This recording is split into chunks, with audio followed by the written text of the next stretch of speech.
All right. Well, the music didn't play for the intro, and I apologize for that. I'll fix that in post. But hey, you guys, welcome to BIPS Talk. I'm the G-Man. That is Billy. What's good, And guys? are good for another new day, new bat time, new bat channel for BIPS Talks. We're streaming live over on Twitch, YouTube, and Kick. You can catch us on Rumble as well once I get that uploaded to that site. But welcome everybody to the show. Hey, welcome in, Doof Man. Welcome in, buddy.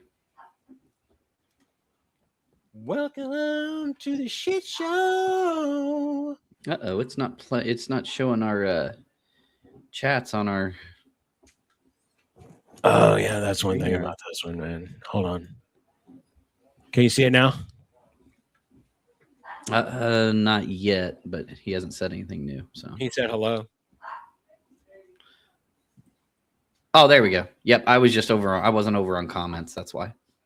All right, sorry guys. We're playing with a new system here. It's the second show, really, honestly, and setting up a new show is like they say it's like riding a bike, and it kind of is. And you're going to hear some feedback here in just a second. Bear with me.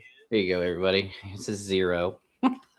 Zero, the hero. No, but I mean, it's new software, so you're gonna have to bear with us while get everything squared away again and get back into the swing of things. I mean, BIPS hasn't done a radio show in months, and neither has Midwest Fair Talk Radio. Right. I think the last one we did was over a year ago. So, well, I mean, we just had a period where, like, we weren't even doing investigations for a little while. Like, we just took some time and let everybody kind of breathe. So we're starting to get back into full swing, though. No, I'm too old to be taking the time and taking a breathe. Yeah, are you afraid you're gonna die, or no? I did say I ain't gonna be able to move around in the dark like I used to. We're gonna have to start wheeling you into the fucking command center. Just get a 2-wheeler and I'll just lean against it. You guys can just roll me in. We'll just get a fucking conveyor belt for you. Just moves you from the car to the command center. So I'm gonna have you monitor the chat there on Yeah, I kind of keep an eye on it. I mean, I picked up that from streaming. Whenever I'd stream, I got pretty decent at keeping an eye on chat. So good, yeah, because I'm going to do the media files and yeah, you do that. You do whatnot. You're better at that than I am because I don't know StreamYard the way you do that, and you have all the controls over there. Well, I don't understand why the intro didn't play. That's kind of disturbing. Yeah, mildly upsetting. So everybody, I hope everybody's had a great Friday. It's nice today, at least over here. I don't know for everybody else. I'm pretty sure it was the same across the U.S. for the most part. But it was really nice and warm. You know, it's a perfect weather for fishing.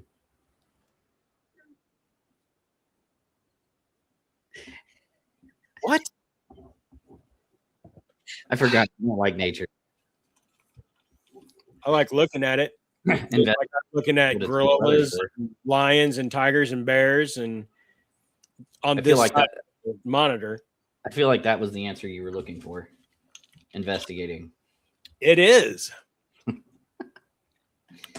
That's 100% the one I'm looking for. Yeah. No, it is pretty awesome outside, and it's getting that weather, and I'm getting itchy. I'm ready to go. Yeah. You know, I've got actually coming up just next month. I have a trip that I'm going to be taking to Arkansas with Deb. I'm so salty about that. We're going to a UFO symposium that is in Arkansas by Eureka Springs. And if anybody knows anything about the paranormal, they know that the Crescent Hotel is in Eureka Springs, which used to be a wellness hospital. So they had people there trying to get well from everything from smallpox to tuberculosis. And of course, it was a bunch of BS. And they didn't cure anybody, but a lot of people died there. So it's pretty hardcore active as far as a haunting would go for a hotel of that magnitude. It's supposed to be one of the most haunted hotels in America. So it's going to be.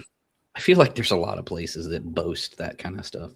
Oh, You know, it's the you're not most wrong. haunted location, demon house. Right. I'm so sick of hearing that. I am too. And you know, and people get away with it and nobody really calls them on their bullshit. I will every time. It just, well, I mean, I did when they was, what was it? Whispers Estate was called one of America's most haunted locations, or Indiana's most haunted locations. And I had some activity there, but I didn't find it to be one of the most haunted locations that I've ever been in. The most I heard was maybe some footsteps. Yeah. Didn't catch anything on cameras. Like it was real quiet for us when we went. Mm-hmm. When we went, the best I got was a couple EVPs, which normally, I mean, I get EVPs, and there was a mist in the red room, and that was it. There were no other anomalies, nothing outside, nothing inside. The red room is where we were sitting when we heard the footsteps. Oh, and really? It was out in the hallway, like right next to where the stairs were. Okay. All right. So, I mean, and you know, and the thing that I have to put out too is that I found that if you've been there once and nothing happened, give it a second go. Yeah, go again. Don't judge a location by just your initial experience. Always, if you do it once, do it 4 more times. And then if all of those times have yielded nothing, it's probably a bogus location. Yeah. And see, I've done the Rhodes Hotel 5 times now. Oh, yeah. And that place doesn't disappoint. The last 2 times was probably some of the best evidence that I've got while there, other than the one EVP with the little girl singing and her little feet pattering up the wood flooring. Do you still have that? I do actually. I probably got it on the Google Drive somewhere here. I've heard it before, but it's pretty it's compelling. It was funny because this guy was 100% skeptical. He was like, "Nah, dude, there's no such thing. So I just don't believe it. You know, I can't. No." And then all of a sudden he's, "Hey guys, can somebody come and get me? I'm pretty freaked out." And you'll hear it on the EVP. What's the matter, big guy? Thought this wasn't nothing. What the hell? Oh, yeah, it was pretty funny. But I don't know. The first time I went there, it was nothing. There was no activity. No. It was the current owners at the time were trying to use scare tactic stuff, where you get a lot of that. Dolls and whatnot laying around, and you get a lot of that in a lot of these pay to plays. You really have to be mindful about these quote unquote pay to play locations for a couple of reasons. One, the location's looking to make money. I mean, they wouldn't be doing it if they weren't trying to make money to help pay for the location. And a lot of times that's what it boils down to. Yep. Another thing you need to do when you do your due diligence, when you're getting on location while you've still got light, look around, see if there's wires running places that shouldn't be. You should always walk through before you go in blind anyway. Yeah. Yeah, I mean, don't just go in believing all the hype, because I can't tell you how many times we've went to a location, and especially a hyped up location, and been like, this is Bull. disappointing. Right. I can't say bull because, again, whispers, I've been one time. I won't say that it's not. I'm not prepared to say that it is, extremely haunted either yet. I've got much more research to do and much more investigations to perform before I'm ready to be like, oh yeah, Whisper Estates, grade A. Now, one that I have done enough, and unfortunately is no longer open for investigations anymore, and that's the Davies house. I've been on 5 investigations there, I believe, 5 different ones. Mm-hmm. Never once has that location let me down. Yeah. Davies house was always active. There was always activity. Sometimes when we weren't even when we weren't actively, asking questions or doing experiments and things like that. There was one time specifically I recall we'd just gotten everything set up, and I believe I was talking to you about this earlier. Mm-hmm. We'd just gotten everything set up. We'd arrived early because they let us come early because they didn't have anybody prior to us investigating, so they didn't have to do anything to the house. But we came early, and we got all of our cameras set up, and all of our gear was out and accounted for, and we were ready to rock and roll as soon as go time hit. And a lot of the investigators were like, you know what, I'm going to go lay down, and we're going to take naps and get a little rest because it's going to be a long night. And in the room that Felicia and I usually stayed in, we had a camera set up in the corner. And during that whole time, like, we didn't physically hear this happen because we were like outside and whatnot.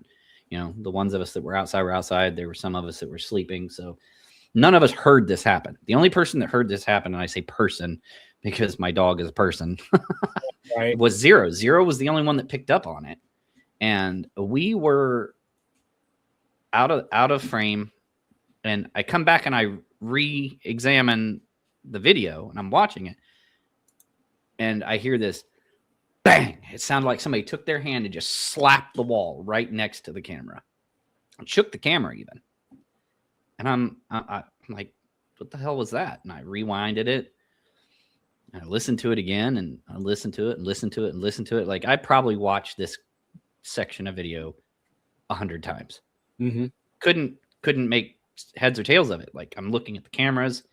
There was nobody in the room. And where the camera was in the room, you would have seen the person come in because you could see the doorway. Right. Nobody came in the room. All the other investigators, you see them leave the house. So it's like, okay, we got the ones that are sleeping, the ones that were still awake had left the house.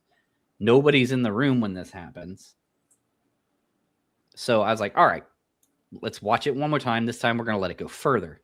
Well, after that bang happened, you see Zero come through the door, jump up on the bed, and she's looking around like, what the hell was that? Like a dog does when they hear noise. She's looking around, and then she looks over towards the camera and just locks her stare right to the corner. And I'm like, oh shit, she sees something. Like, a dog doesn't do that unless they see something. So she locks her stare at the camera, or in the direction of the camera. And she stands there for probably 30 or 40 seconds. And then she kind of backs up off the bed. And then you hear bang again. And she jumps down and hauls ass out of the room. And I'm like, okay, that is cool. That is really cool. She was like having no part. Oh, absolutely. Like, she was like, nope, not doing it. Now, the cool thing about that situation was the owners of the house had reported to us hearing things like that. It sounded like somebody banging on the side of the wall or smacking a window or something. And, prior to this investigation, we had never been able to recreate that, or we'd never been able to capture that. But this this happened. It was broad daylight. It was like maybe 1:30, 2 o'clock in the afternoon. Yeah. Broad daylight, and we're getting activity. I'm like, holy shit, like, okay. That's pretty cool. What else did we catch during that period that the cameras were set up and we weren't really doing anything? Yeah. So, I mean, we've pulled numerous EVPs out of that house. You've got one of them that we have that's really good that you and Deb did. With the God damn, gurgles. got the hiccups. Yeah, well, the gurgles and then the pickles. I like pickles. Yeah. I also it was around Thanksgiving time, wasn't it? I think it's like almost a Halloween, Thanksgiving, and we were talking. Yeah, we were talking about pumpkin pie, and it's November, I think. Is yeah, when it the was. spirit spit out. I like pumpkin as well. So, yeah, it was pretty cool. And the Davies house is also an investigation. Okay, so that was our first like big investigation as a team that we ever did. And there was one instance where I've heard something charge up the stairs behind me. Now, that doesn't usually bother me, hearing footsteps, but when it sounds hurried and it's rushing toward you, that's a little different. Like, that'll make you like stop and think like, okay, we heard that. So what the fuck? Right. Well, tell them about the doppelganger incident. Oh shit, yeah. I'll never forget that. Never forget that. So we had an investigator. His name was Alan on the team, and now Alan was a big guy. He's a big guy. Anybody who met Alan, he was a big, fluffy teddy bear type. Okay. So we just finished the investigation, and I believe this was the investigation before the situation with Zero. But we just finished the investigation, and we're starting to pack up our equipment. Now, we had already shut down our DVR and removed cameras, which this made it to where we changed our policy on how soon we do that altogether.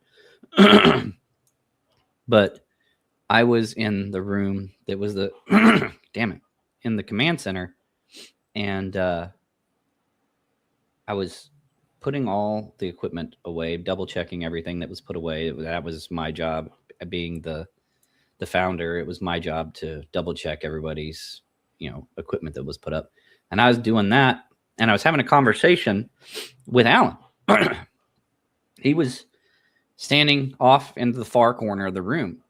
So I'm sitting here talking to him. He's responding. We're having a conversation, a full-blown engaged conversation. And a couple of minutes later, I see somebody out of my peripheral vision walk up to me on my left side. Now, mind you, I am sitting in a doorway.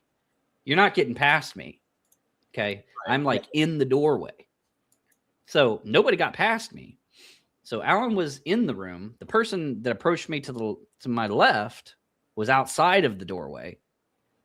And I hear, "Who are you talking to?" And I look up, and Alan is standing on the left side of me. Okay. Once again, Alan is a big guy. There was no squeezing through without knocking me over or me brushing past me something. Right. There's no way. It was not happening. And I looked at Alan. And then I looked back over at the corner. And I looked at Alan. And I said, "How the fuck did you get over there?" He goes, "What are you talking about?" I'm like, "Dude, I was just talking to you. You were just over there in the corner." He goes, "Billy, I haven't been in this room for 20 minutes. And this ice cold chill just ran down my spine." And I'm like, "Are you serious?" And now that I think back to it, whatever was in the room with me never would turn around and let me see its face. Oh, wow. It always kept its back to me. Talking, but kept its back to me. Right. Which is interesting. I'm like, okay. So that makes a little bit of sense. Because anything I've ever heard about doppelgangers, you very rarely do you see the face. Right. it's usually just it's a likeness of the person's voice is similar. I mean, there's no reason to believe that it's not that person. And then you look away and you look back and they're gone. Yeah. Kind of what happened there. It was I'm like, we took the fucking cameras down. Why'd we take the cameras down? Why? So like now, especially now that we've gotten our body cams, I'm going to say that the body cams need to be rolling even after until we are out of the building and it's all said and done and wrapped up. Right. Like that wouldn't be a bad idea. Really, the only downfall of having the body cams is we're going to have to dump them more. Yeah, we're going to have to invest a lot of micro SDs, switch them out. And that'll probably, to be honest, if we have 3 or 4 per camera, we're probably good. Well, I have a whole bunch that I got that they're only 32 gig though, which should be enough for each segment of investigation. Well, this next investigation that we do, we'll truly be able to get the feel for how long an SD card is going to be able to. That's true. So, and if we're dumping them after every round of somebody being out doing something, then we shouldn't ever really run into a problem. Right. It just depends on how long it takes to dump them. It should only take a few seconds. I mean, plug them in, pull it off. Yeah. But yeah, that's probably one of my most profound experiences that, you know, that I like to talk about anyways. Like I've had others, like before I was a paranormal investigator with BIPS, before BIPS even existed, when I was younger, I wasn't always the most financially stable when I was younger. So I lived with my grandmother for a little bit. I was married at the time. We were looking for a new place because we had just lost the place that we had. The wife that I had at the time was Jessica, and she was upstairs in this house in Clarksville, Ohio, and she was laying down in the room we were staying in. So the thing you have to understand about the house in Clarksville, Ohio, is it was a big, huge old plantation home, built in easily the early 1800s because it had like a creek rock foundation. Mm-hmm. Like it was just rocks mortared together to make the foundation. It was old. So she's upstairs. So if you walk through the front door, you walk directly into the living room. Off to the right was the entrance to the kitchen. Straight ahead, still more living room. But if you go all the way to the other wall and turn to the right, that was the first landing for the stairs. You'd go up those, turn a right again, and continue up. Basically, it would turn you back around like you were going to go back towards the other side of the house again, but you would go upstairs instead. Immediately at the top of the stairs to the left was a bathroom. Just a little catty cornered from that, it was the room that we were staying in. Straight ahead was a bedroom. To the right was a bedroom. Okay, so you had 3 bedrooms upstairs. My grandmother's was downstairs opposite the kitchen. Right. So just to give you a little layout of the house. So she's upstairs in that room that's next to the bathroom, and she's laying down sleeping. Mind you, she has our brand new newborn daughter upstairs in the house with her. I'm downstairs, and I'm talking to my uncle in the kitchen. And for some reason, I had finished talking to him. I walked into my grandmother's room, and then we hear the most god-awful racket coming down the stairs. It sounded like I heard a goddamn elephant running down the stairs. Oh, wow. And I'm like, what the hell was that? And a few seconds later, my wife pops into the damn room, sits down in a chair in my grandmother's room, rocking back and forth. And she goes, I'm not going back up there. Really? And I was like, okay. I said, that's cool. Where's the baby? She had left. Oh, God. Our brand new daughter upstairs in this room that she just had this experience in. Oh no. Just dipped out and left the baby in the pumpkin seat sitting beside the bed. Oh wow. So I went up and I got the baby and I brought her downstairs. And then I sat her down and I was like, Jessica, what happened? And she goes, well, I was laying in bed and the bed actually was up against the wall. So you could only get into the bed from one side. Mhm. She was laying on the side closest to the wall, facing the wall. Here's the thing about that house. You don't turn your back when you're in that house. Like, that is when things messed with you the most there. Right. So she was, yeah, her guard was down. She was asleep. She was completely vulnerable. Right. And she said, I was like on the edge of sleep. And she says, I felt someone sit down on the bed. She said, I thought you sat down on the bed. She said, so I started talking to you and you didn't answer. You didn't respond. She's like, so I turned over to talk to you and asked you what your problem was. And there was nobody there. Wow. She's like, but you could still see someone sitting on the bed. There was nobody visually there, but there was an indentation where somebody was sitting on the mattress. Damn. And I guess that was enough for her to say, fuck this shit. To hell with the baby. I'm getting the hell out of here. Right. She bounced the hell out. Like, she came down them stairs with a fucking purpose. Which, needless to say, scared the shit out of my uncle. He didn't go upstairs that night. He slept on the couch. That's funny. I went back up there. But, I mean, like I said, I've had numerous experiences in that house.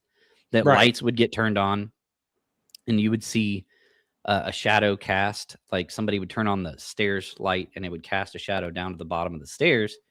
And you could see somebody standing at the top of the stairs, and you would walk around there to see who the hell just turned the light on, because everybody that you thought was in the house was in the same room. And there's nobody there. Nobody at the top of the stairs. You look back at the wall, shadow's still there, but there's nobody at the top of the stairs.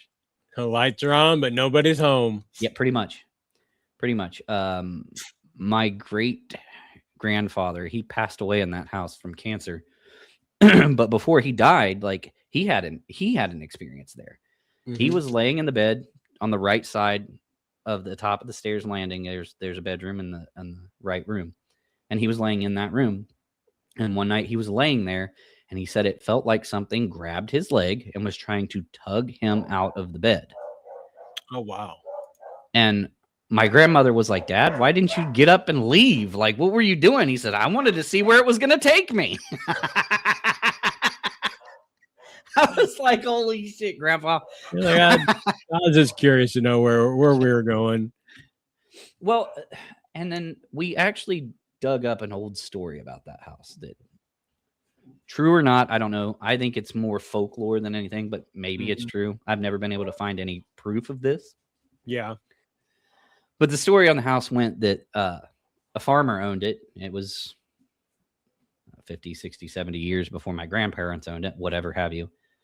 And the guy had caught his wife being unfaithful. So he came home, got his shotgun, went upstairs in the bedroom that my grandfather slept in, shot his wife close range with a double barrel shotgun, double aught butt shot. Wow. Blasted her.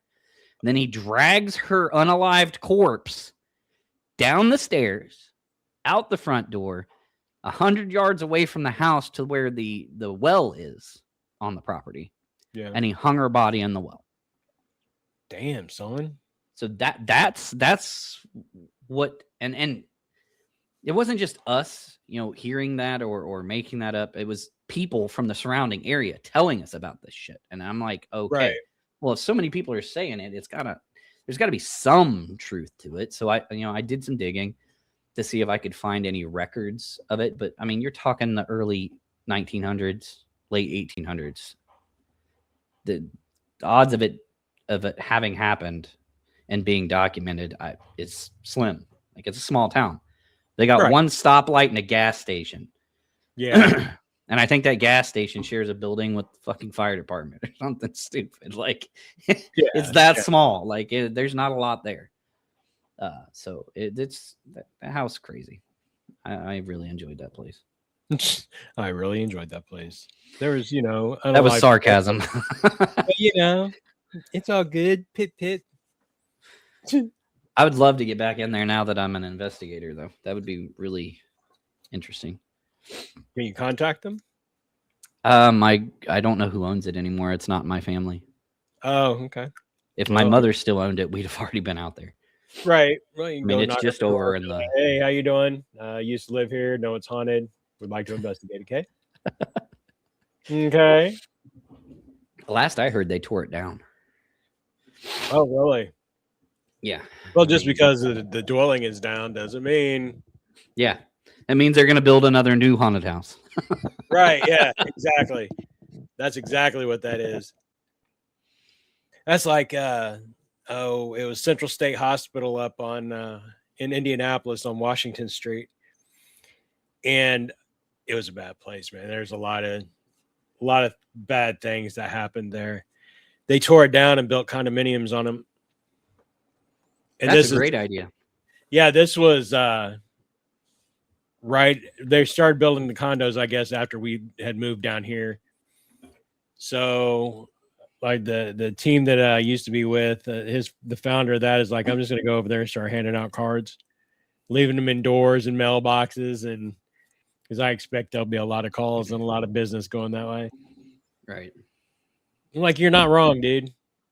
Because just because you build or you tear it down doesn't mean that you take care of everything that's going on there as far as the paranormal activity.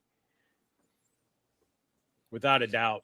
I mean, that's kind of where my thought process went when Zach Baggins tore down that fucking house up in Gary. It's like, bro.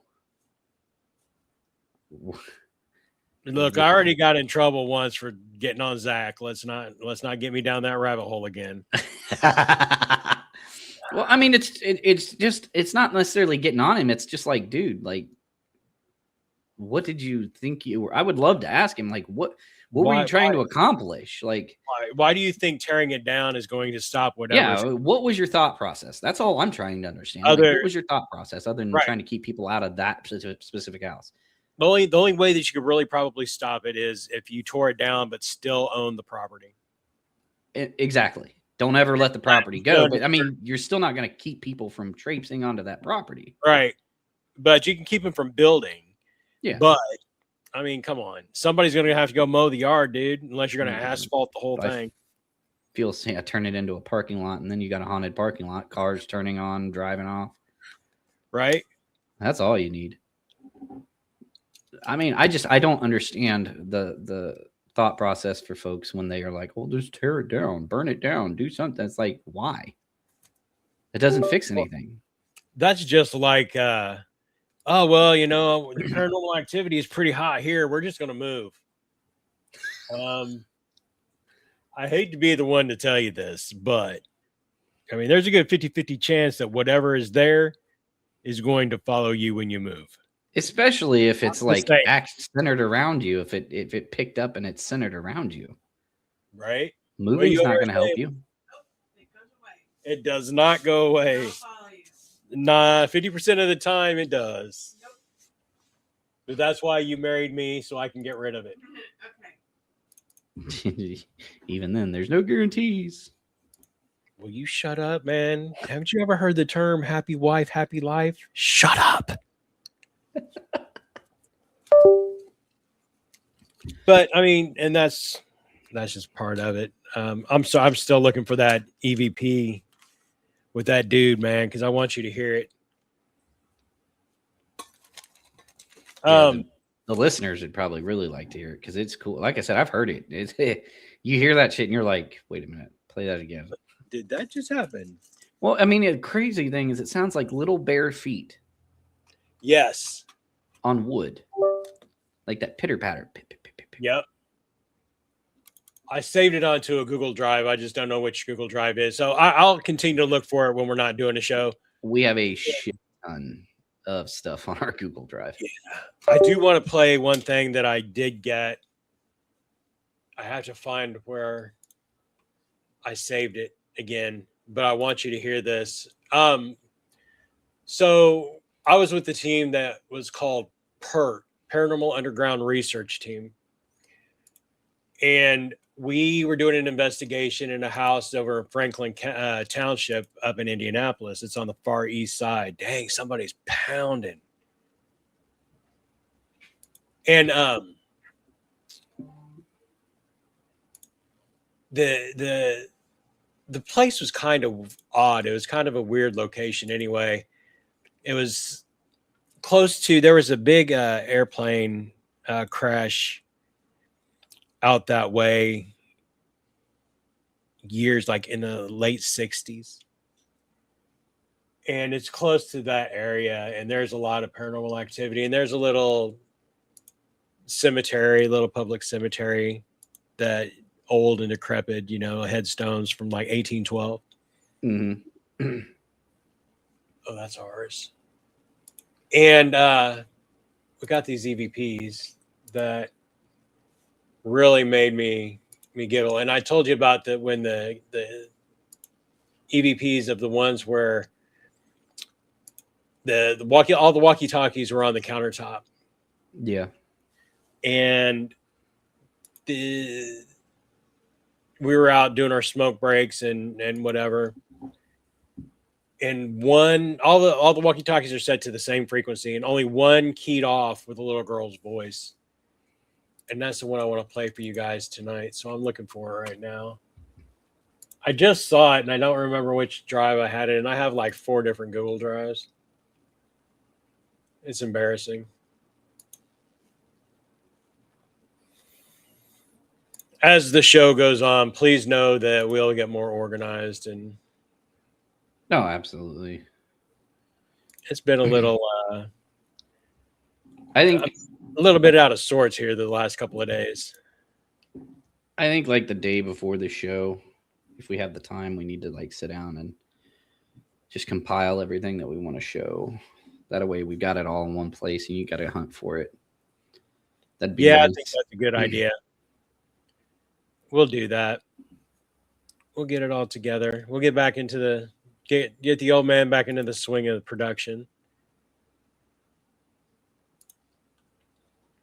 Because way back in the day, I'm going to tell you what, we used to put on a good old show. Yeah, we still do. It's just, again, we haven't done it in a while. EVPs. Holy moly. Those aren't the EVPs you're looking for. He's a good girl. He's a good girl, Zero. So, yeah, we've got I got a whole bunch of audio that I want you guys to hear too. So once I get all squared away and get everything going and get them into here, we'll be able to play all those for you. I wonder what I have in here now.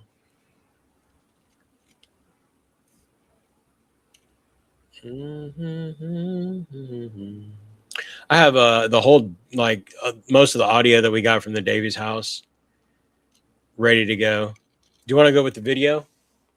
Yeah, let's do the video. Well, that video is not from the Davies house. Oh, this is not the video, the one with Danny in it? Yeah. Yeah, that one is not. That is from Rick and Bob, but we can do that first. So Rick and Bob House is a historical house in the Hoosier National Forest. And the U.S. Park Service brought us in and allowed us in to investigate this house because some of their workers were having issues being in that alone. They didn't want to be in there alone. They were experiencing things.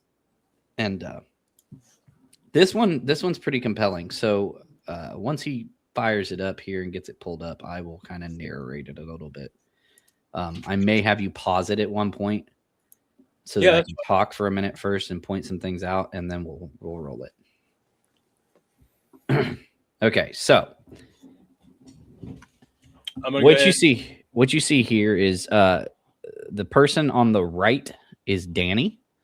Person on the left is Lucas. Okay, and you see the old style sawhorses here, correct? Everybody sees that right here on the front side, closest to the cameras. Right.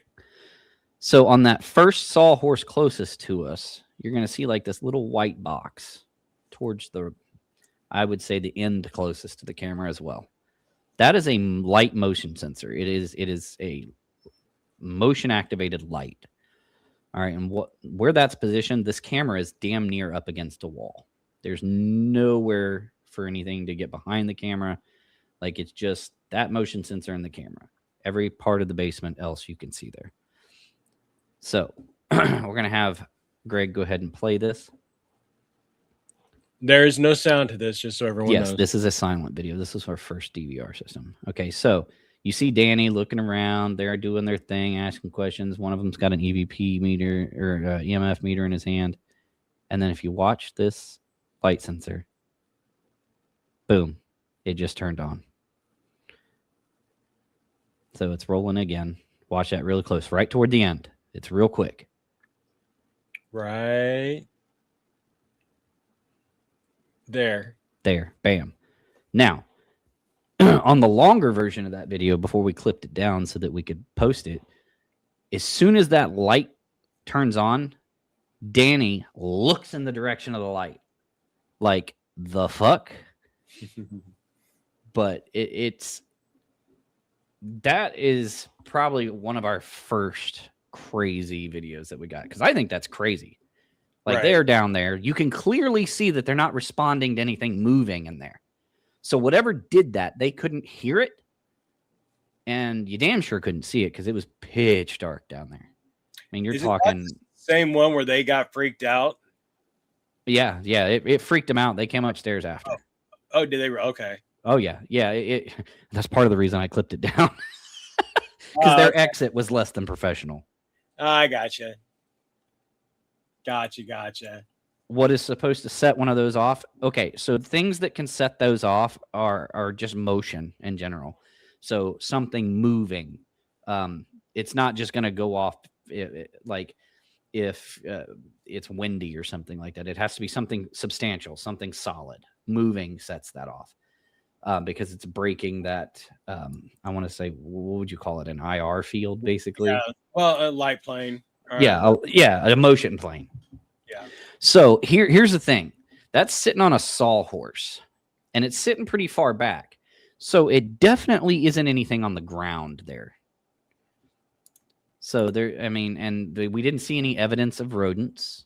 There was no rodent droppings or anything like that. Mm-hmm. And again, like, it's just the way that thing is setting, it would be really hard for anything other than something. Yeah, we can play it again. Go ahead and play that again for me, Greg. I'm going to start it from the beginning. It'll loop. Okay, let it loop a time or two.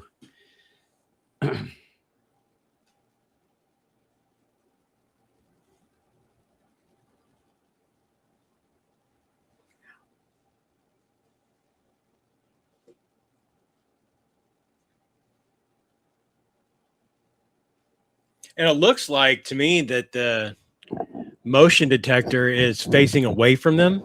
Yes, it is facing away from them. It is facing toward the camera.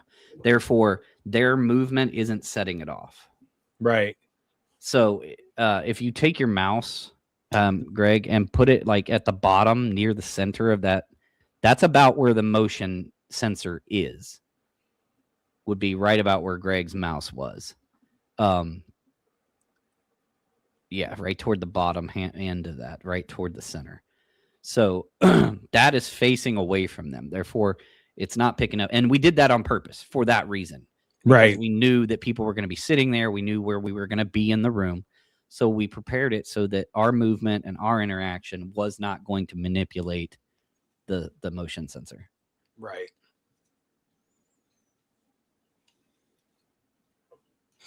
No, at the time we did not. We had very limited cameras at the time. You got to think this is back when we were brand new. So fundage was not there for that.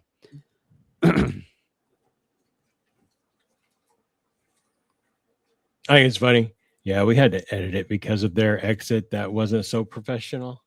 It wasn't. They they skedaddled quick, fast, and in a hurry.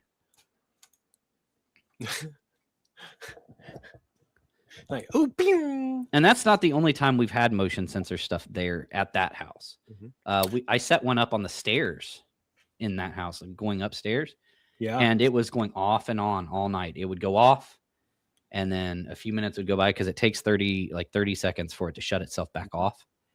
It'd Okay. go off, and then 30 seconds later, it would shut off, and then it would turn back on 5, 10, 15, 20 minutes later. There was no like pattern to it.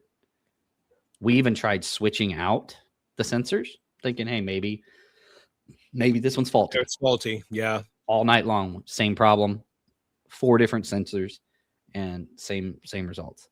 So Right. it was definitely something there. Gotcha. Well, you know, and I was going to say too. Oh, I was going to tell you. I was going through some old, doing the packing thing. Was going through some old ghost hunting stuff, throwing away stuff that I know doesn't work anymore. I don't want.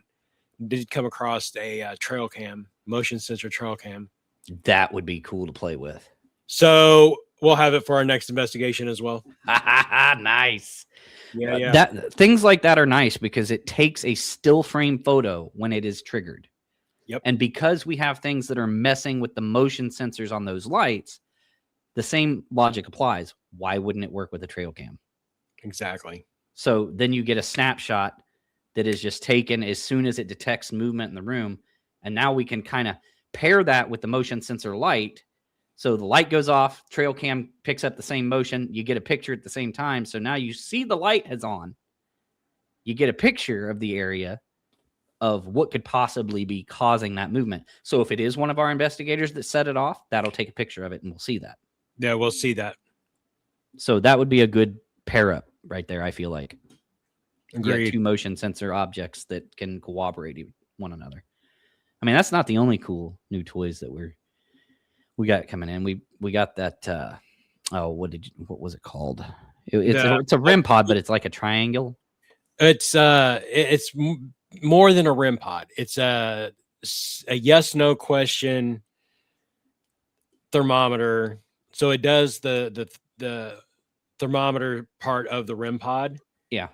But you can ask yes no questions like, are you a man or are you a woman? And you can make the green light. That's not a yes or no question, Greg. No, listen to me. Go with me here. Are you a man or a woman? Make the green light go off if you're a man, Okay. or the red light go off if you're a woman. Right. You know, are there more than 2 ghosts here? Make the green light go off, make the red light go off if no. So questions like that, you know, are you a man? Are you a woman? Are you, do you like pickles? Yes Red or, no. or Right. green, So, and it That'd be does, interesting. it does measure the ambient temperature up to 7 feet away from it. So this triangle, man, is not very big at all, but up to 7 foot diameter. So it's got a pretty big dome that it operates in. Yes. Aren't you also able to connect that to a tripod and keep it up off the ground? You can, yes. We probably should do that to keep people from kicking it or stepping on it. This would be a take with you on an EVP session and set it down in the middle of you and then pick it up and bring it back when you were done. But yeah. Definitely you wouldn't set it up like a REM pod. You would actually take it with you for those sessions. Now the REM pod coming, we're going to have 2 different REM pods. The one we have now, the one that's coming, that we'll be able to set up and be able to work with as well. They're almost identical. Yeah. To be honest, I don't think there's any difference in the 2. So we're looking forward to that. But I'm really looking forward to the Flux 2 and doing an EVP session with that and getting yes, no questions. That's pretty cool piece of equipment that I think that'll work well for us. Yeah. And I'm looking forward to actually putting those body cams to use. I'm curious to see what kind of cool stuff we can catch with those. Yeah, I agree. And plus, like we were saying last week, it gives us some credibility as to knowing where everybody is and what they're doing at that particular time. Yeah, I mean, because the body cam doesn't lie. It is Right. where it is, and the person that's wearing it is who's wearing it. So you see what's going on. Not to Exactly. mention, you know, once we do this test run with these body cams, we're going to invest in more. Yeah. Each one of our team members will be wearing one at all times eventually, so that they can't be like, well, I didn't do that. Right. Dude, I just watched your body cam. Like, really? Not that we have an issue with that, but we need that. We need that accountability. We need to be able to go back and be like, okay, what the fuck were you doing when this happened? Well, a perfect example, the last roads trip that we were on. We were all in, you know, all of us were upstairs doing our EVP session. There were 3 of you down at base camp. Did you just see my camera geek out? No. Dude, I was sitting here perfectly still, and it tried to look up and away from me like it was really? at something else. Yeah. No, I didn't see it. Does that shit to me all the time. But then the light turns on in the hallway. You know? So that would give accountability to where you know where everybody is. If one of us has a body cam on and we're with the group, we see everybody that's with us. Yeah. I think it'd be a little redundant to have everybody with a body cam on if we're in the same spot. Especially because that's a lot of stuff emitting IR light. A lot. So if we have the DVR set up on top of the body cam, on top of a FAS cam, we're blowing IR everywhere. Yeah, you're not wrong. It'll just be IR flashes instead of actual footage. But there should always be at least one person in the group with a body cam on at all times. Agreed. So I think it would be bright of us to be able to have everyone with have enough body cams to cover everyone.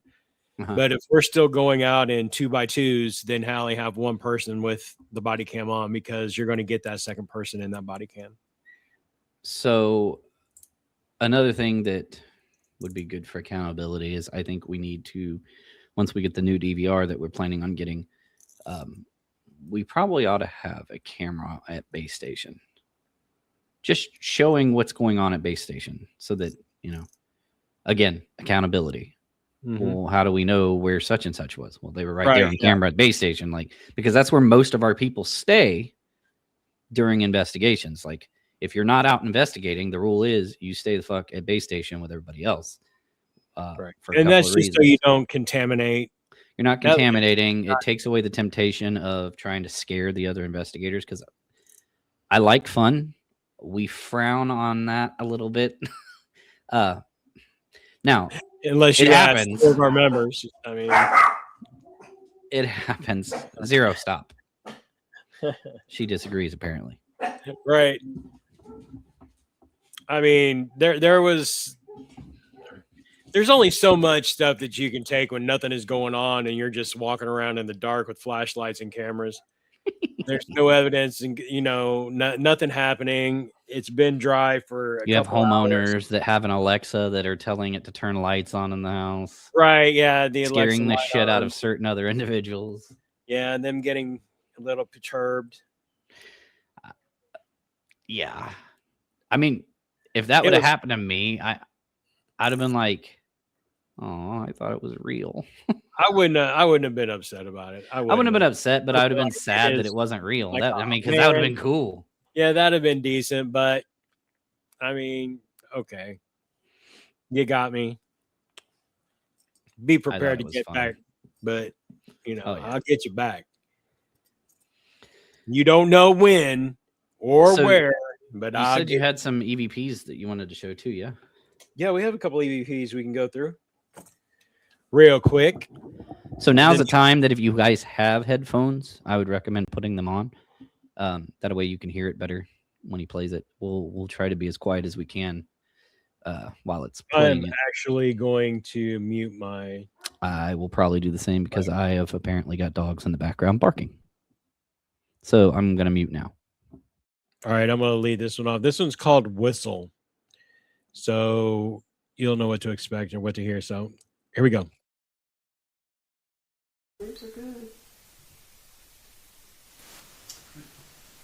Just this used to be a room, or did you like just come in and go out and? Roots are good.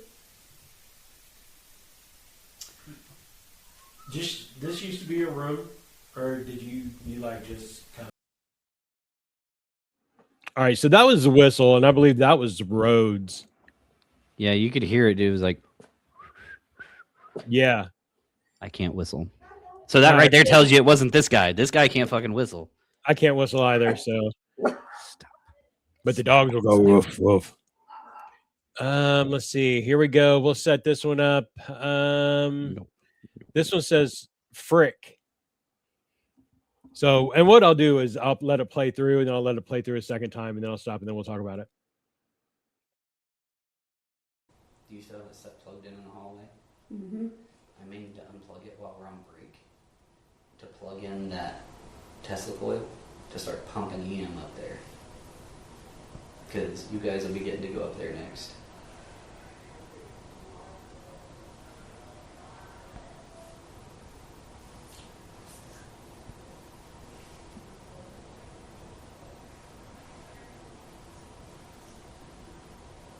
Do you still have it set plugged in the hallway?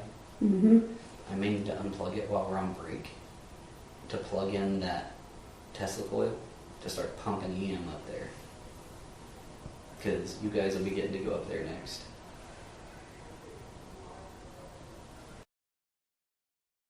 That one's really hard to hear. I didn't hear it, but that was just me. I couldn't hear it, but I had a dog that was still trying to bark. Yeah. All right. This one is 5 to 10 spirits here.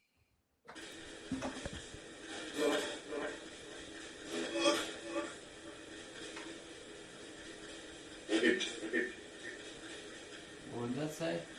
I'm not sure what that said. Something like wreckage, but I could be wrong. Said I didn't. I did hear that. I didn't. It was a woman's voice. How many spirits are here with us tonight? 5. I heard 5. It sounded like 10. Are there new spirits here?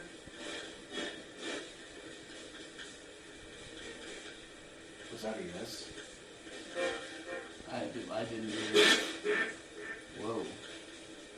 I reckon that was a yes. Why are there new spirits here?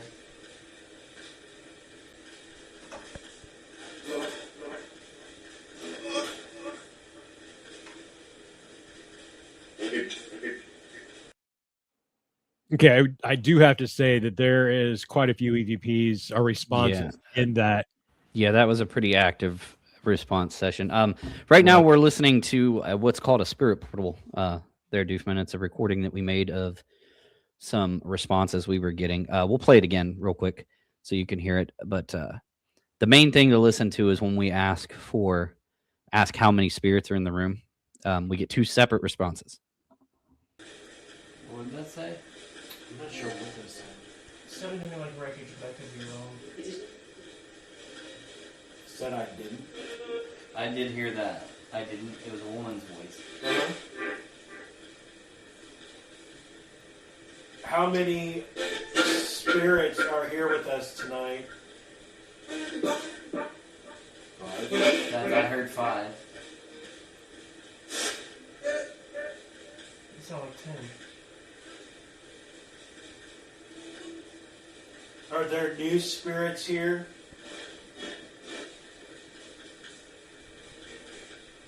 Was that a yes? I didn't hear it. Whoa. I reckon that was a yes. Why are there new spirits here?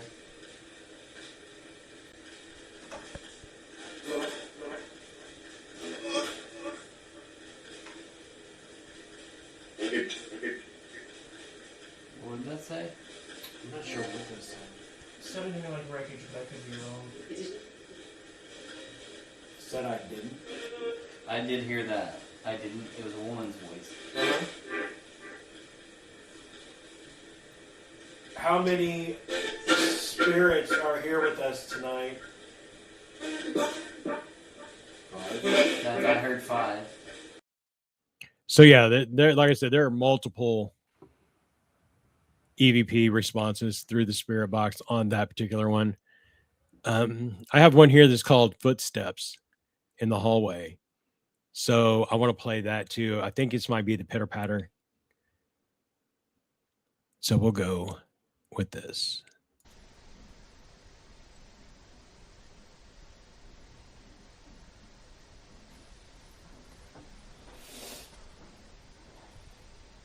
Somebody's coming. Give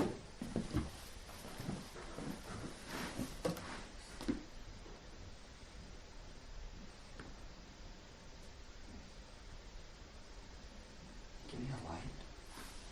There's fucking nobody out in this hallway.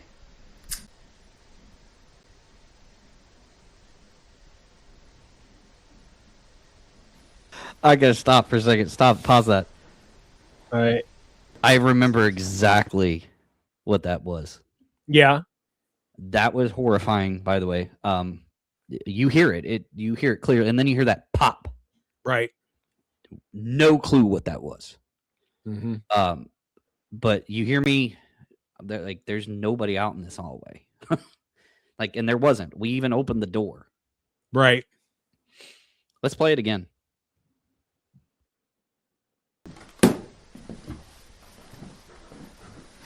It's got to restart. Replay from the start.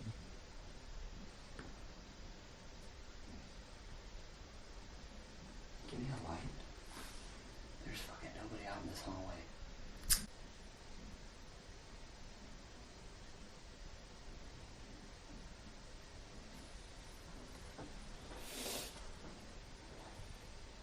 Somebody's coming.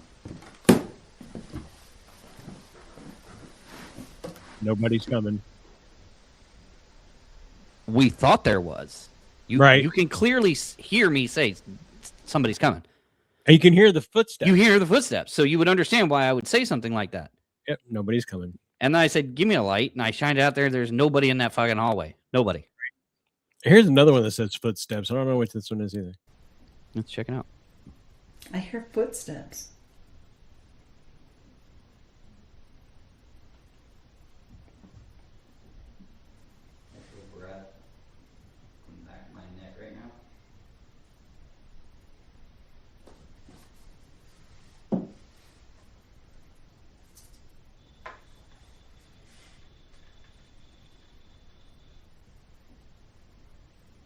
I hear footsteps. That was too low for me to hear without headphones. I could hear them, but I'm wearing really good headphones. They're there. They're faint. Right. You hear her say, "I hear footsteps," and then you hear doom, doom, doom, doom, doom. Okay. And it's real faint, so it's definitely outside of the room. Right. All right. I have one that I want to play. This will probably be the last one. It's called Orgy at the Church. Orgy. Did you just say orgy? Dirty fuckers.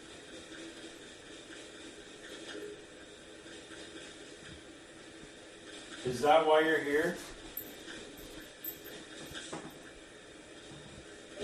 Was a brothel. Outside. You what? Somebody said outside.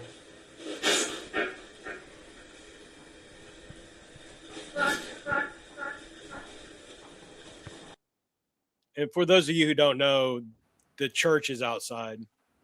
Yeah. Let's see what else we got here. Was that it, Rhodes? Yeah, that was the Rhodes. Oh. That's the bell. Who the fuck is singing? Yeah, that's the bell. Yep. That was that. Deb? Are you sure? Yeah, I was positive.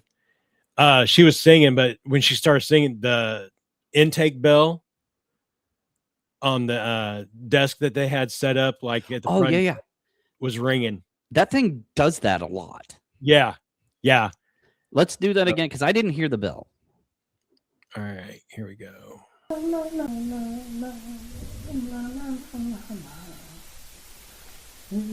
bell. Yep. Also really faint. Yes. There it was again. That's a bell. Yep. But yeah, it go off by itself. Yeah, you definitely if you ever go to the Rhodes Hotel and do any type of, visit or investigation, anybody can do this, by the way. Like anybody that has the nerves to be able to be in a room Right. in the dark or however you want to do it can do investigations. But if you go to Rhodes, listen for that bell because it will do it. I promise you. I've heard it numerous times. But it's not as scary as what people think. I mean, I've been At least doing this a long time. Nothing Well, that's happened to us, really. I mean, No. it would take a lot to scare me. If you guys watch Taps, then you know how things go on an investigation, how things really go on an investigation, because a lot of the stuff that we do is a lot like that. It's a lot of us hearing things and us exploring and trying to figure out and debunk what it was that we heard. And if we can recreate it, then it's not paranormal. So, just keep in mind that it's not always, the horror movie type shit that goes on. It's not as dramatic as some TV paranormal investigators make it. Yeah. So the big thing to remember and just starting out is you're gonna have a heightened awareness as you're starting out and doing things for the first time. Yeah. Question: why does it have to be dark? Why does Because paranormal activity rarely happen during the day? It doesn't. That's just it. It doesn't rarely happen during the day. So the reason for the darkness is IR cameras tend to catch more things. B, it's easier to see some of this stuff with an IR camera than it would be with a room full of light, like sunlight and stuff. That does not mean that it doesn't happen during the day. For example, when I was talking about the pounding on the wall and the dog going into a room to check it out, that happened in broad daylight. So it doesn't just have to be at night. It's just at night in the dark when everything's quieted down, the neighborhood around you's quieted down. It's easier to hear things that way. During the day, the reason why we very rarely catch things during the day is because we're so preoccupied with our lives and everything that's going on during the day. You got to do this, or you got on the phone call and you're doing that. That doesn't mean stuff's not happening. It means you're not hearing it. That's all that means.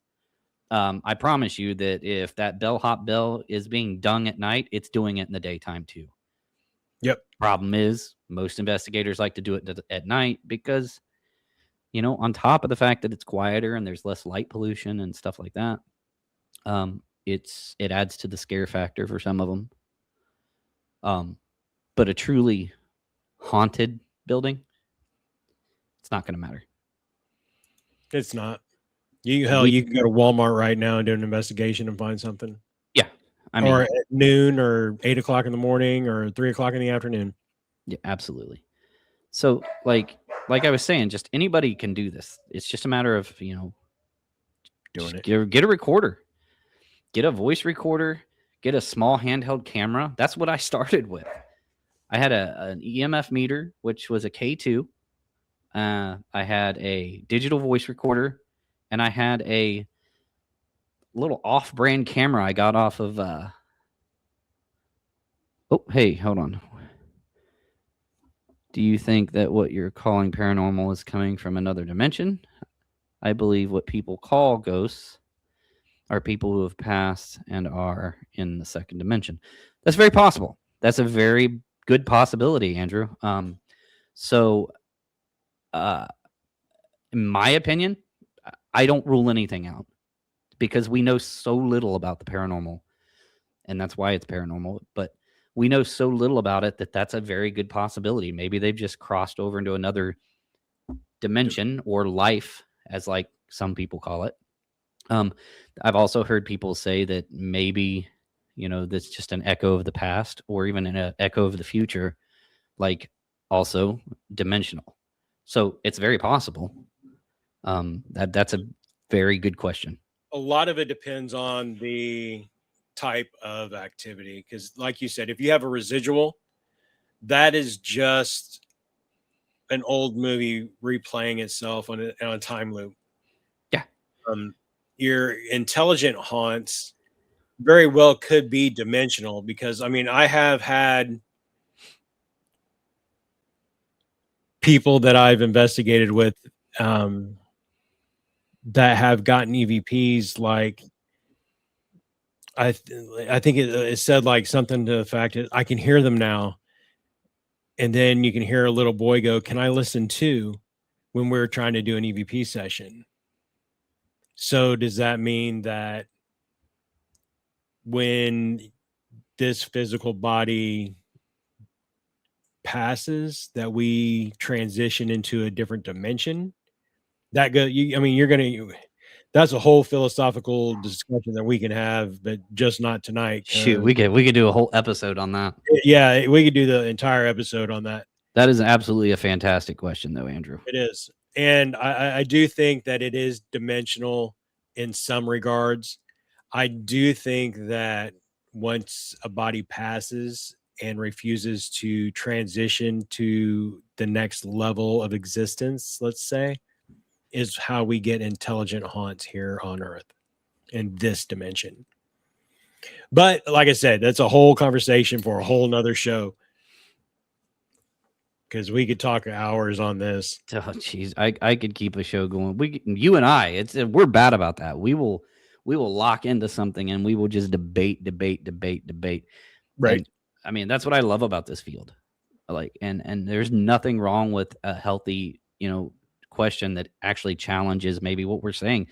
I love that, Doofman and Andrew, you guys are both asking these really, inside question, and then with Doof, asking that question, like, why does it have to be in the dark? Like, that's a good question. Those are valid questions, and it does not have to be. It just simply is. That's when most people end up doing things, mainly because, like, another reason would be if you're investigating, say you're investigating a business. At night's good because a lot of businesses are closed down at night, so it works. A lot of it is noise contamination. It really is. It's a multifaceted thing. Like there's no thing that says, "Oh, you have to do it at night." I mean, I don't care. I mean, you could tell me I have to do it at night, but guess what? If I feel like investigating during the day, I'm going to get my recorder, I'm going to get my EMF meter, and I'm going to do what the fuck I do, and I love it. I mean, it started off with an old Sony DCS digital camera. Yep. A notepad and a pencil and a flashlight. Doesn't have to be expensive stuff. It doesn't have to be this expensive stuff that these people are trying to sell. Yeah, that's what I started off with 24 years ago. Yeah.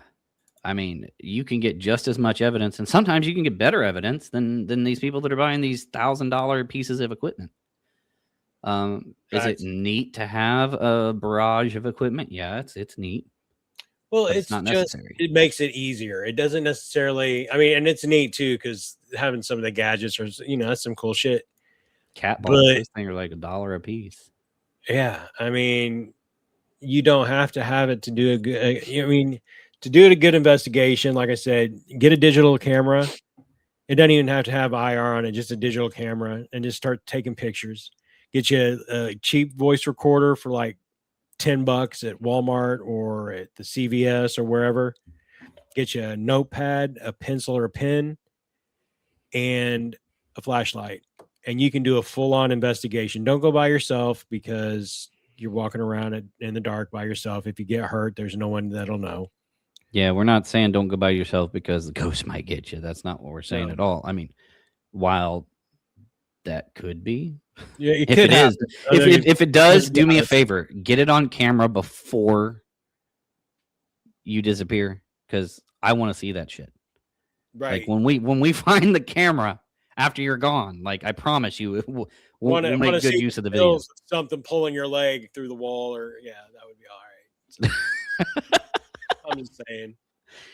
But I mean, go nuts, guys. Like the only problem that I have with this field is that there's not enough people that are just asking these questions and challenging themselves to find the answers.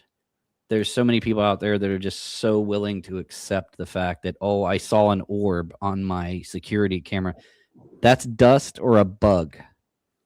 True orbs, very, very few things are actual true orbs. I don't even like the word orb. I like anomaly because we don't know what the hell it is. Yeah, it's orbish. It's round and generally dust. Is it paranormal? I don't know. Maybe. I mean, dust your house and then re-record and let's see if we get the same shit. Right. Yeah. We were just having this conversation today. Yep, we were. I mean, if you get one that is like crazy, like we found one in Cherry Street that was pretty cool because we usually dismiss orbs pretty easily. But this one, we were down in the basement of this house, and this orb comes into frame, comes up behind one of my investigators, stops right there in midair, in the middle of the room. Okay. And then when it does that, it hovers there. And like we're watching this video and I'm like, okay, well, maybe the video's froze. And then my investigator moves, but the orb's still standing there. And I'm like, okay. The investigator exits the room through another door. The anomaly follows right behind it.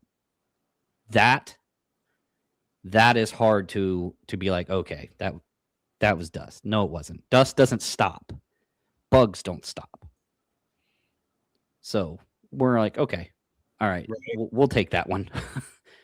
I can't explain it. So, but like, just don't be afraid to be like, nah, that we got to try and recreate this. That's what this is all about. Recreate it. If you can't recreate it, maybe you have something. Don't be afraid to show it to other people. Be like, what do you think of this? I mean, be prepared to get some people to be like, oh, well, this could be that, or people trying to explain it. Don't always expect to get the answers you want. Yeah.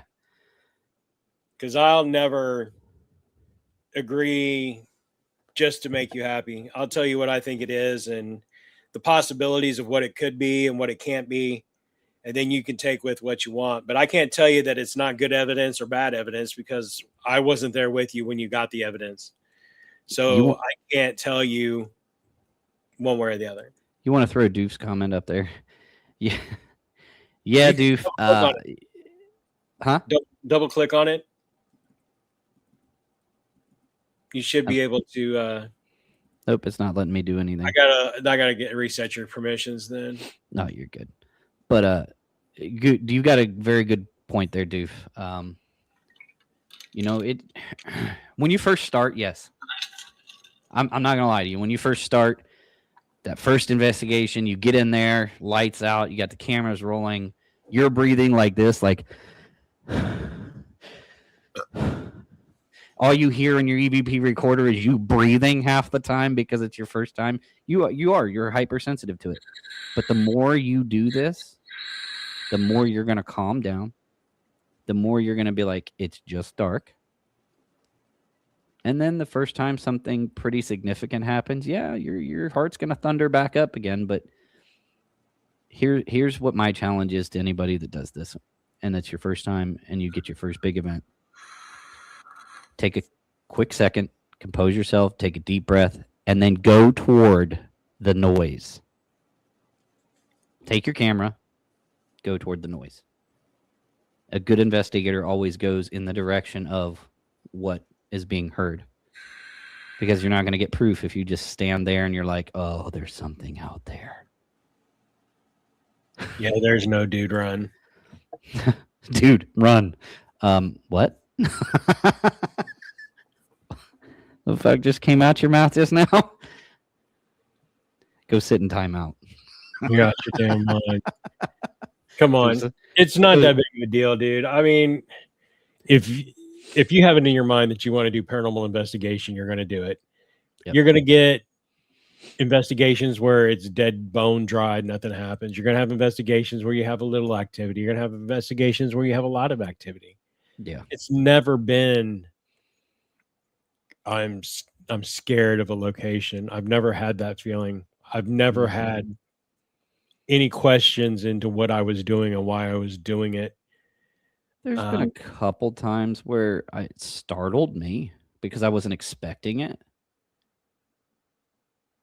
Yeah, you know what I mean? Yeah, I mean, I probably have too, but I can't think of anything that in any of the places that we've been that I have been bone stock stop. What was that? It's making me nervous. We got to get out of here. Oh, absolutely not. You know, Monroe House was pretty crazy, and you'll get to experience that in June. oh yeah, right? we got some stuff for that place. So, But we're gonna figure out how to live stream from that without using your phone too. yeah, we're gonna have to figure something out. But they don't have internet there. That's the only We'll downside. have to try to look into getting like a mobile. hotspot. Yeah. You can get them for like $6 a month. Yeah, but then it's not going to be unlimited. You need an unlimited one because we're going to be putting a lot of data through it. All you have to do as many investigations that we do. If Starlink wasn't so expensive, I'd say Starlink would be perfect. Right. Well, I mean, I got a Starlink satellite, so just tie it to the top of your truck.